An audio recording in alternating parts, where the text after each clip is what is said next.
Hey, y'all, I'm Bud Elliott, and this is Cover 3 College Football Summer School. We've done our research on the teams, and now we're bringing on the top team experts from the 24/7 Sports Network to help us fill in the blanks.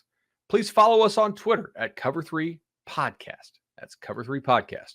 And leave us a 5-star review on Apple and Spotify. All right, class is in session. Hey, y'all, I'm Bud Elliott, and welcome back in to College Football Summer School, a production of the Cover 3 Podcast. And today, I'm really excited to be talking a little Texas, and for that, I'm joined by Chip Brown of Horns247. Chip, welcome to the show, man. Bud, how you doing? I'm doing well, man. Excited to talk a little Sark and high-flying Texas offense, and maybe an improving defense. Got to hope, and some transfers, and gotta hope excitement in Austin. Yeah, no doubt about it. Last year, a top 50 power-rated team, but a very up-and-down season at times. They pull off the win over Oklahoma State, and they lose to Kansas, and kind of poor down the stretch, but maybe not entirely surprising given some of the depth issues that they had and some of the cultural stuff they wanted to try to clean up there. But I want to start on the more fun side of the ball, and that is the offense, a top 30 offense under Sark last year, and that's not terrible for year one. But I feel like this year there's real potential. I mean, the skill guys that y'all have there are just off the charts, it looks like. Yeah, and that's what everyone's going to be seduced by is the skill talent, the upside of a guy like Quinn Ewers, the highest rated prospect in the 2021 class, the highest rated recruits at Texas since Vince Young. Texas fans hear that.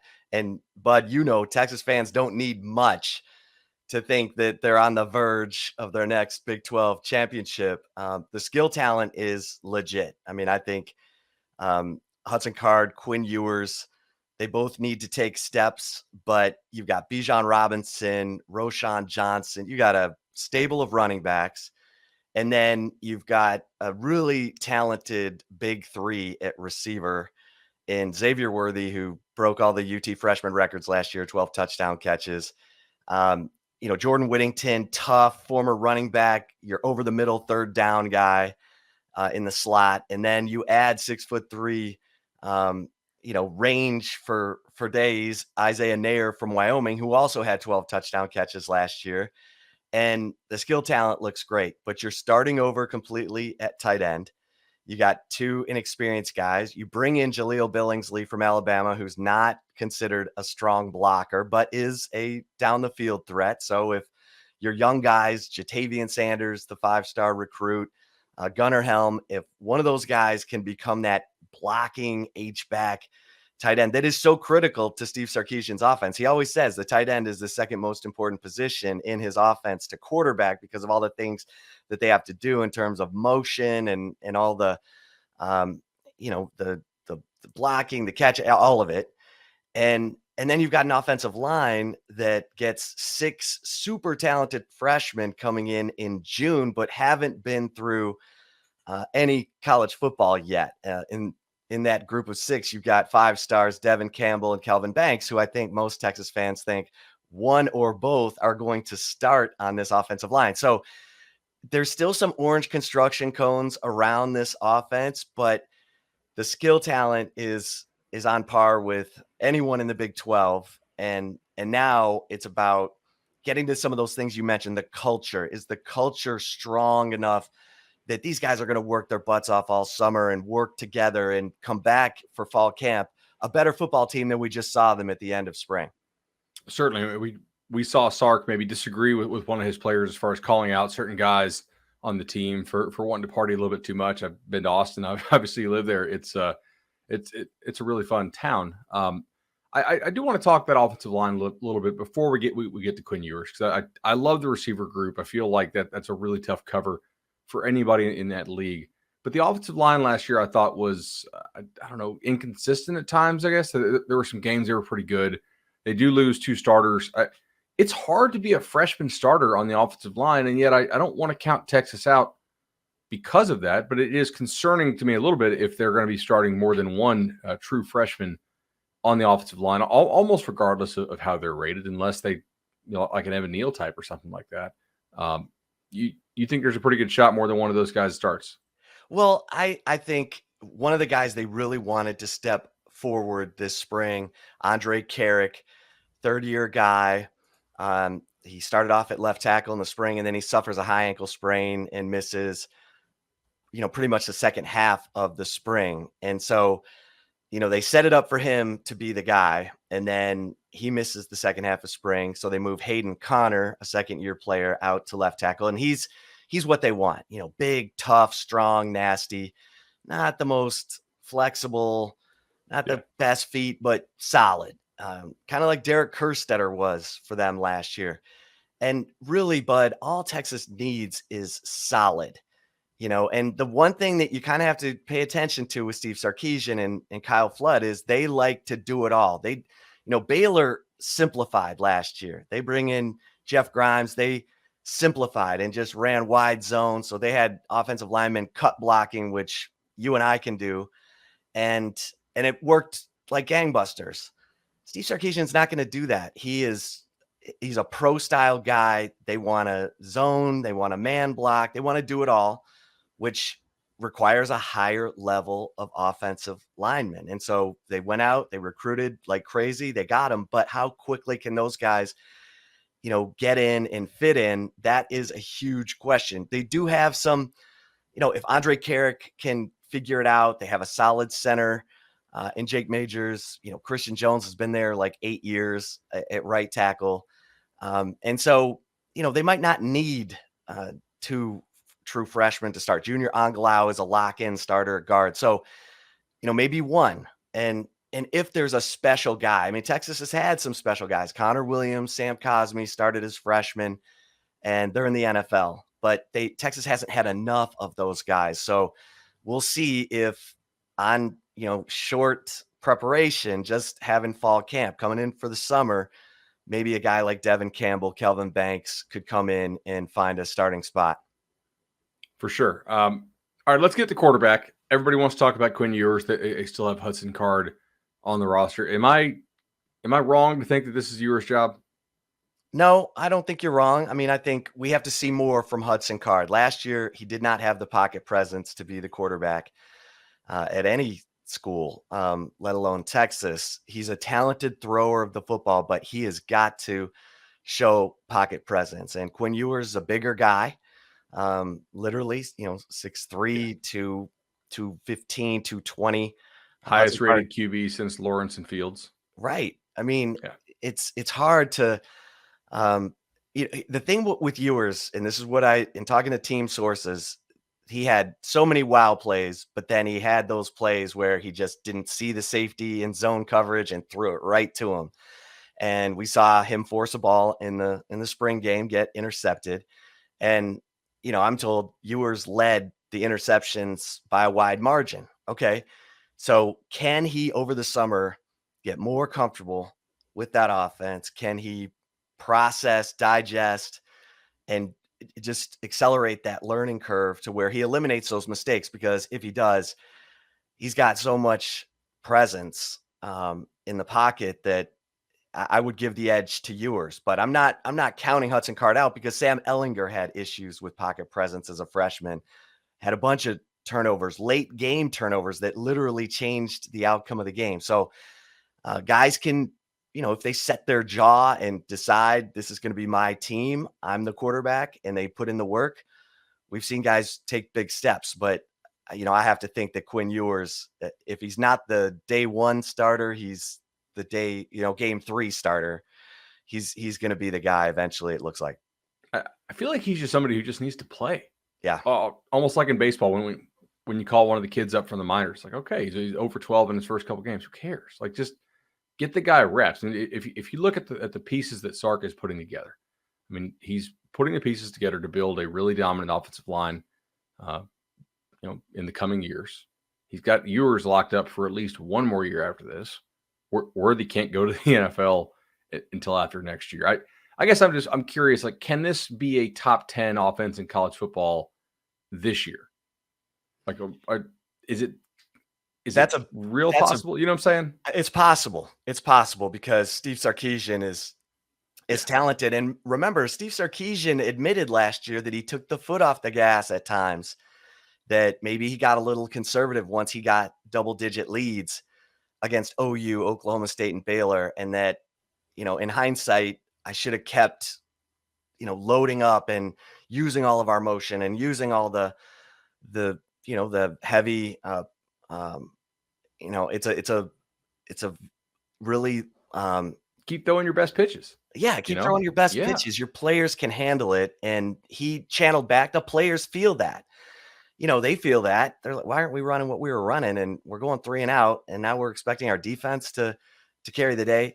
I think Sark has to let go of the complementary football piece of it and just, like he says, all gas, no brakes on offense, and see if he can outscore people, because that's probably going to be their best bet. That's my thought too. I mean, look at this and transitioning to the defense. Last year, I had him 94th in opponent adjusted defense. I mean, that's my numbers. Most of the power numbers out there are kind of close. And I got to say, that's particularly worrisome to me, Chip, because of the poor quarterback play in the league last year. I mean, it's not like, that was the Big 12 that was lighting up the scoreboards back when, Texas was scoring and Baylor was scoring, Oklahoma was doing its thing. I mean, this was a pretty poor year for QB play, I think, in the Big 12. And yet Texas is one of the few defenses in the league that kind of made everybody look pretty good. That's got to change in year 2, I would assume, just because of continuity. But are there any reasons to think this gets better quickly other than just continuity? Well, the lack of cohesion on the defense last year was staggering. And you had players who the coaches relied upon, who were veteran players, who you expected, because they were veterans, were going to be the ones that were taking charge. And they ended up becoming the ones who were like, uh-oh, here we go again. And I'm so sick and tired of this. And that when things started going wrong, they were not the ones standing up like William Wallace and Braveheart and saying, here we go. They were the ones kind of retreating. And it took a while for that to sink in, and it took way too long. I mean, it took a 6-game losing streak, the longest losing streak in the program's history since 1956, and a loss to Kansas to figure it out. We finally saw some personnel changes in the final game of the year against K-State. You wondered why those changes weren't made earlier. Now you talk to the players, and they may have lesser recruited guys in that secondary, and it's a melting pot at safety of guys who've moved from other positions. Anthony Cook from nickel, Mo Blackwell from linebacker, Keaton Crawford from corner. But yet Steve Sarkisian feels better about this group because he likes the guys, the competitiveness of the guys, and the tenaciousness of the guys. And so, that's kind of a intangible thing to grab onto as to how this defense may improve. But, you bring in Gary Patterson, who's got tons of experience with, defending the Big 12. Pete Kwiatkowski's going to listen to him if he's got ideas. I mean, they had Gary Patterson evaluating 2023 recruits, overseeing the winter conditioning program. Patterson's got a presence, not public, but very much behind the scenes with the team, with the coaches. And I think Gary Patterson's enjoying himself because he doesn't have the pressure of, having to be the head guy. And so I expect this defense to be a lot better. I mean, they've got guys who now should be moving from I want to play to I want to win. Guys like Alfred Collins and Vernon Broughton, big time prospects who've made plays but have been wildly inconsistent. If those guys can step up, Tavondre Sweat, another NFL player, if those guys step up, I think the linebacking position is going to be better. Jalen Ford, by all accounts, has taken over at middle linebacker to the point where a couple sources told me it's his defense. That's huge. I mean, he started 2 games last year, was the 3rd leading tackler on the team. He's got to be on the field. David Benda, same thing. DeMarvion Overshawn has to play more physical. I mean, he's a super senior, Agent Zero. He's got all the NIL deals. He needs to play more physical. This defense has got to be more physical. I feel like I recognize a lot of these names as recruits, especially in the secondary, as fairly highly recruited guys who are still around, and like that says something that they're still around, assuming that they're willing to fight. I like D tackle. I like hearing what I'm hearing from you on linebacker. I'm a little sketchy about pass rush though. Like looking at what they did last year and what they lost, and I'm not granted. I think being able to stop the run in the Big 12 is pretty important, which is kind of counterintuitive to say, but it's not like the league has a lot of high quality quarterback play right now. I mean, JT Daniels, who didn't do a damn thing at Georgia, is coming into West Virginia. Baylor, it doesn't really have any quarterback that scares you. Oklahoma State, Spencer Sanders is not really very good. TCU, we'll see. It's being able to stop the run with good interior D-line play is nice. But I do have some questions about this pass rush, I guess. Any hope there? Maybe any help on the way? Yeah, I mean, I think you've got young guys now. Baron Sorrell, who played lined up with the first team all spring. Long, second-year player, long, athletic. He's put on good weight. He's hungry, and he's pushing guys. And then Justice Finkley, I mean, the true freshman, early enrollee, looks like he's a third-year player in the program. I mean, he's 6'3", 256. And Bud, anyone who plays on the defensive line and wears the number 1, you got to be a bad man. Dude. You got to be a bad dude to rock that. And from what we're hearing, he is that guy. He's come in, he's worked, he's really, tried to learn the defense. Now that's a lot to put on young players. Ovia Gofu from Notre Dame, he kind of got caught up in the whole. I just think that whole defense last year wasn't on the same page. It didn't feel like the front and the back of the defense were tied together. They weren't physical enough, so stuff was getting through the front 7. The safeties were out of position. It was a mess. I mean, it was a shocking mess, considering, like you said, all these players who are coming back. I mean, Keandre Coburn, Tavondre Sweat, Moro Jomo. The best defensive tackle on the team is Byron Murphy, and he's running second team. I mean, that guy probably needs to be, more in the first group, and that'll all sort itself out once the season starts. But O'Shawn Mathis, the TCU grad transfer, huge target for Texas. They could sure use, some impact from a guy like him. No doubt. Chip Brown, Horns247. Also check him out on the Horns247 flagship podcast. Listen to our whole Horns247 family of podcasts. Chip, really appreciate the time today, man. I'm excited to see. Sounds like the offense is going to have to carry this defense a little bit, but it certainly seems possible given Sark's history and all the talent they've assembled there on that side of the ball. Yeah, it's going to be fun, and the culture is the biggest thing. Can Sark get all those guys, moving together in the same direction? Because last year there were some dissenters in there. All right, Chip, I'll see you later, man. Okay, thanks, Bud. All right, that's the bell. Cover 3 College Football Summer School is over for today, but don't worry. We'll be back soon with even more episodes filling you in on the top teams in college football. Please give us those 5-star reviews on Apple Podcasts and Spotify.